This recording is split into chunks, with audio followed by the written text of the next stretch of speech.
students, hope you all are doing well. See, previously આપણે તમારું principles of marketing એનો unit number 3 જે છે ડિસ્કસ કર્યું હતું, જેમાં આપણે કન્ઝ્યુમર બિહેવ કેવી રીતે કરે છે કોઈ પણ પરચેસ જે છે એની પહેલા, ફાઇન, અને આફ્ટર પરચેસ. સો કન્ઝ્યુમર બિહેવિયર સ્ટડી કરેલું એન્ડ બાઇંગ પ્રોસેસ. હવે આપણે લાસ્ટ યુનિટ તમારા કોર્સ કરિક્યુલમનું લાસ્ટ યુનિટ ડિસ્કસ કરીએ છીએ, જેનું નામ છે marketing environment and study of competitors. તમને એમ થાય કે કોમ્પિટિટર્સના સ્ટડી કે માર્કેટિંગનું કઈ એન્વાયરમેન્ટ હોય? યસ. સી, જેવી રીતે નોર્મલી આપણને બિઝનેસ એન્વાયરમેન્ટ જે છે એ આપણે ઇકોનોમિક્સની અંદર સ્ટડી કરેલું, બરાબર. નોર્મલી આપણી આસપાસ જે કાંઈ બી વસ્તુ થાય છે એ આપણી આસપાસનું એન્વાયરમેન્ટ છે. તમે વર્ક પ્લેસ પર જાઓ છો તો એ તમારું વર્ક એન્વાયરમેન્ટ છે, તમે કોલેજે આવો છો તો એ તમારું કોલેજનું એન્વાયરમેન્ટ છે. સેમ વે માર્કેટિંગનું પણ એક એન્વાયરમેન્ટ છે. તમને એમ થાય કે એની અંદર વળી એવા કયા આસ્પેક્ટ આવતા હશે? કાંઈ નથી. સિમ્પલી તમે જે માઇક્રો અને મેક્રો આસ્પેક્ટ જોયેલા હતા ઇકોનોમિક્સની અંદર, એ આસ્પેક્ટ કેવી રીતે માર્કેટિંગ જે છે એની અંદર વર્કઆઉટ કરે છે, ફાઇન, એને રિલેટેડ તમને ઇન્ફોર્મેશન આપેલી છે. Let us first take a look to these two meaning, fine, and then we will move to particularly micro environment and macro environment, fine. So let us discuss on that part what they want us to connect with. First हमने कीधुं छे marketing environment is the combination of internal and external environmental forces or factors or variables which affects the marketer in achieving his objectives and delivers consumer satisfaction. તમને એમ થાય કે આ વસ્તુને અને માર્કેટિંગને લેવા દેવા છે? હા છે, કારણ કે તમે જે લોકો સાથે જોડાવાના છો એ પણ એક એન્વાયરમેન્ટનો હિસ્સો છે, અને તમે જે પોતે લોકો છો એટલે કે માર્કેટર, એ પણ એક એન્વાયરમેન્ટનો હિસ્સો છે. સો આ દરેક વસ્તુ તમને અફેક્ટ કરશે. મિનિંગમાં તમને એવું કીધું છે કે marketing environment is the combination of internal and external forces, or we can say that factors or variables, fine, કે જે હકીકતે માર્કેટરને અફેક્ટ કરે છે એના ગોલ્સ અચીવ કરવામાં, કે એના ઓબ્જેક્ટિવ્સ જે છે અચીવ કરવામાં, કે કન્ઝ્યુમર સેટિસ્ફેક્શન જે છે એ ક્રિએટ કરવામાં, ફાઇન. સો એક પર્સપેક્ટિવ આની અંદર તમને આપેલો છે, અને આ ઇન્ટરનલ અને એક્સટર્નલ ફોર્સીસ એ આપણા માઇક્રો અને મેક્રો એન્વાયરમેન્ટના એલિમેન્ટ છે, બરાબર. કારણ કે તમે પોતે એક કંપની છો, અને કંપની એ ક્યારેય ઇકોનોમીથી અલગ ના હોઈ શકે. હું ઇન્ડિયાની અંદર એક કંપની ઓપરેટ કરીને મારો બિઝનેસ કરું છું, તો શું મારો બિઝનેસ ઇન્ડિયન ઇકોનોમીથી અલગ હોય? ના. એટલે કે ઇન્ડિયન ઇકોનોમીની અંદર જેટલા માઇક્રો મેક્રો ફેક્ટર્સ આવે છે, બરાબર, એ તમામ મને અફેક્ટ કરશે. હવે હું તમને બીજી એક વસ્તુ કહું, ભલે આને રિલેટેડ નથી, બટ સ્ટીલ, તમે યુએસએની અંદર તમારી બ્રાન્ચ ઓપન કરો છો, તમારી કંપની ઇન્ડિયન છે, ઇન્ડિયન ઓરિજિનની કંપની છે, યુએસએની અંદર તમે એની બ્રાન્ચ ઓપન કરો છો. નાઉ હવે ઇન્ટરેસ્ટિંગ ફેક્ટ એ છે કે તમને ખાલી યુએસએનું બિઝનેસ એન્વાયરમેન્ટ કે યુએસએનું ઇકોનોમિક એન્વાયરમેન્ટ નહીં, બટ ઇન્ડિયા પ્લસ યુએસએનું ઇકોનોમિક એન્વાયરમેન્ટ તમને અફેક્ટ કરશે, ફાઇન. અને આવું તમે ઇકોનોમિક્સની અંદર આગળ જતા મેક્રોની અંદર સ્ટડી કરશો, બરાબર. શું જસ્ટ સિમ્પલી હું તમને એટલું કહું છું કે જો તમારી કંપનીને આ બધી વસ્તુ અફેક્ટ કરતી હોય તો સાથે સાથે ઇન્ટરનલ ફેક્ટર્સ પણ અફેક્ટ કરતા હશે. આ બધા તો એક્સટર્નલ ફોર્સીસ છે, ઇન્ટરનલ પણ અફેક્ટ કરે.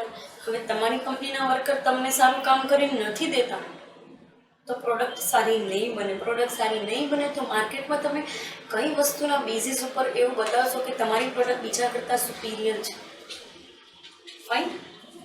આગળ જોઈએ સેકન્ડ જે છે એની અંદર તમને શું કીધેલું છે, marketing environment means forces and factors that are going to affect on marketer's ability to achieve his objectives and developing and maintaining relationship with customers successfully. બરાબર, કહેવાનો મતલબ એવો છે કે અમુક એવા ફેક્ટર્સ કે જે તમને અફેક્ટ કરશે એઝ અ માર્કેટર. બરાબર, તમે માર્કેટર છો તો તમને એ વસ્તુ અફેક્ટ કરશે જ, ડેફિનેટલી અફેક્ટ કરશે. અને તમારા ઓબ્જેક્ટિવ્સ કેટલા સારી રીતે કેટલા સક્સેસફુલી અચીવ થઈ શકે એમ છે. બરાબર, એમાં પણ તમને એવું કહી શકાય કે થોડા હર્ડલ્સ ક્રિએટ કરે અથવા તો હેલ્પ કરે. બે વસ્તુ છે. ફાઇન, દરેક વસ્તુની પોઝિટિવ અને નેગેટિવ સાઈડ હોય. આની અંદર પણ આપણે જોશું કે માર્કેટિંગ એન્વાયરમેન્ટની શું પોઝિટિવ નેગેટિવ સાઇડ્સ છે. ફાઇન, અને બીજું એક કે તમે કેવી રીતે કસ્ટમર સાથે સક્સેસફુલી રિલેશનશિપ ડેવલપ કરી શકો છો અને મેન્ટેન કરી શકો છો. કારણ કે ક્યારેક વસ્તુ એવી બને છે કે કંપની પોતે સ્ટ્રગલ કરતી હોય છે ગવર્મેન્ટ જોડે અને બીજા એક્સટર્નલ ફોર્સીસના લીધે, પછી એમાં લીગલ કન્સ્ટ્રેન્ટ આવે છે કે બીજી કોઈ વસ્તુ આવે છે. ફાઇન, સો એવી એક પર્સપેક્ટિવ છે કે એના બેઝિસ ઉપરથી શું તમે એ વસ્તુને કરી શકશો. ફાઇન, આગળ તમને કીધું છે માઇક્રો એન્વાયરમેન્ટ. માઇક્રો અને મેક્રો બંને એન્વાયરમેન્ટ તમને આપેલા છે. માઇક્રો બેઝિકલી એવા હશે કે જે કંપની અને કંપની સાથે જોડાયેલી વસ્તુને રિલેટેડ લોકો હશે. બરાબર, બેઝિકલી કંપનીની રિલેટેડ વસ્તુઓ જે છે એ માઇક્રોની અંદર આવશે. અને આ આપણે સમજી ગયેલા છીએ કે studying of N individual or N individual company is basically micro study, while study of a country as a whole is known as macro study. Fine, તો આ વસ્તુ આપણે સમજી ગયેલા છીએ. આમાં તમને માઇક્રો એન્વાયરમેન્ટની અંદર કયા એલિમેન્ટ આવે છે અથવા તો માઇક્રો એન્વાયરમેન્ટ કયા એલિમેન્ટથી બને છે એ તમને આપેલું છે. તો પહેલા ડિસ્કસ કરીએ અબાઉટ ધી કંપની. બરાબર, company itself, how dealing with marketing, human resources, finance, production, purchase, selling, everything, transportation, reaching out to consumers. Company આ બધી વસ્તુ જોડે કેવી રીતે ડીલ કરે છે ને એની રિલેટેડ આસ્પેક્ટ્સ આપેલા છે. So let us first discuss over that part. શું કહેવા માંગે છે. બરાબર, જોઈએ શું કહેવા માંગે છે આ લોકો. માઇક્રો એન્વાયરમેન્ટની અંદર પહેલું તમને આપેલું છે કંપની. એક કંપની, એક સિમ્પલ એવી નાની એવી કંપની તમે લો ને તો એ કંપનીની અંદર આ દરેક વસ્તુ આવે છે. Purchasing of raw material, production, selling out things, તમારી કંપનીના વર્કર્સને મેનેજ કરવા અને તમારી કંપનીની પ્રોડક્ટ જે છે એનું માર્કેટિંગ કરવું. અને સૌથી મોસ્ટ ઇમ્પોર્ટન્ટ ટાસ્ક છે એ છે managing your budget. If you can't manage it, your company's activities will go, we can say that, out of direction. Fine. So basically micro એન્વાયરમેન્ટની અંદર કંપનીને આ દરેક ફેક્ટર અફેક્ટ કરે છે. એક તો પૈસા ક્યાંથી લાવશો, પરચેસ કરવા માટે તમારી પાસે તો ઘણા બધા અલ્ટરનેટિવ છે. કોણ એવો વ્યક્તિ છે, એવો સપ્લાયર છે કે જે તમને સારી રીતે માલ આપશે. તમારી કંપનીના વર્કર કેવી રીતે કામ કરે છે એના ઉપર કંટ્રોલિંગ આસ્પેક્ટ્સ કેવી રીતે મૂકવા. શું એ લોકો આવીને ચા પીવા બેસીને પછી 2 કલાકે બ્રેક લે છે એવું કરે છે તો કામ ક્યારેય પૂરું નહીં થાય. તમારો સેલ્સ પર્સન કેવી રીતે માર્કેટિંગ કરે છે. સો these are the things basically affect company itself. બરાબર, તો કંપની જો આની અંદર એવું કહી શકાય કે એક્સપર્ટીઝ લઈ શકે, બરાબર, તો આ કન્સ્ટ્રેન્ટ તો ઓટોમેટિકલી રિમૂવ થઈ જાય. તમારા દરેક ડિપાર્ટમેન્ટ સારી રીતે મેનેજ થાય છે તો કંપનીને કંઈ પણ ઇશ્યુ નહીં. ફાઇન.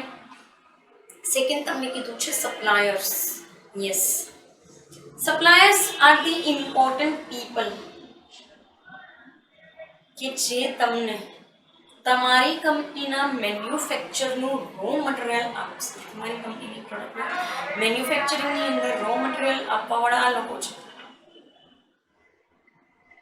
હવે આમાં તમારી પાસે અલ્ટરનેટિવ અવેલેબલ છે, પણ સૌથી ક્વોલિટેટિવ અને સૌથી ઇઝીલી તમને માલ કોણ આપે છે, મટીરિયલ કોણ આપે છે, એ વસ્તુ બહુ ઇમ્પોર્ટન્ટ છે. કારણ કે સપ્લાયર્સ જે છે they are the people actually plays important outside your company. અને આના માટે છે ને તમારે એ લોકો સાથે એ રિલેશન મેન્ટેન કરવા પડે. બીજી વસ્તુ એ છે કે સપ્લાયર સાથે રિલેશન મેન્ટેન નહીં કરેલા તો તમારે દરેક વખતે બીજા કોઈ અલ્ટરનેટિવ પાસે જવું. અને જ્યારે તમે આવું કરો છો તો એ વસ્તુ તમારી પ્રોડક્ટની પ્રાઇસને અફેક્ટ કરે છે અને પ્રાઇસ કન્ઝ્યુમર્સને અફેક્ટ કરે છે. Am I right or not? Fine. So suppliers are also important people that you have to focus on. અને એના માટે તમારે સ્ટ્રેટેજીસ પણ ડેવલપ કરવી પડે કે કેવી રીતે તમે મટીરિયલ ઓબ્ટેન કરો છો કોઈ પાસેથી. ફાઇન. નેક્સ્ટ તમને કીધું છે ઇન્ટરમીડિયરીઝ.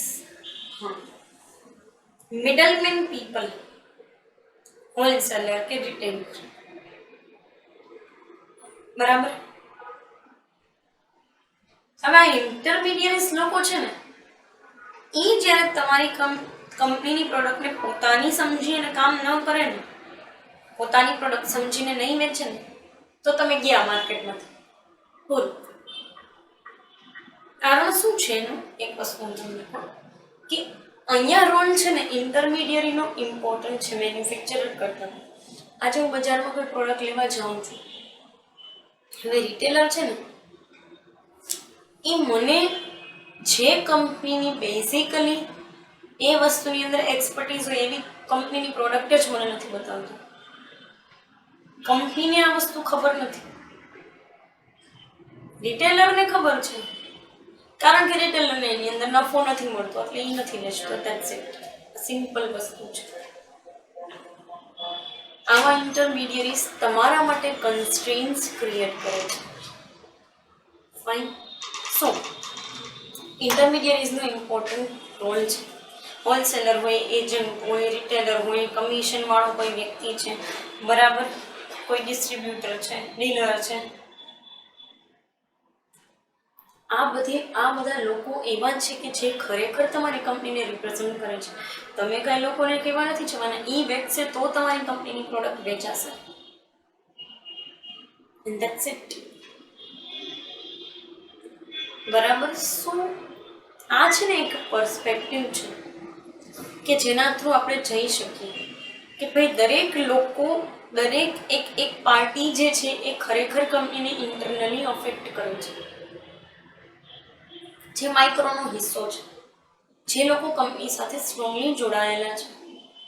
જો આ લોકો મિડલમેન લોકો બહુ સર્વિસ સારી આપતા હોય, બરાબર, એમ કે કાંઈ વાંધો નહીં, તમે મૂકી જાઓ કંપની પાસેથી, હું સરખું કરાવડાવી લઈશ, તો લોકો નહીં ગમશે, તમારા કન્ઝ્યુમર નહીં ગમશે.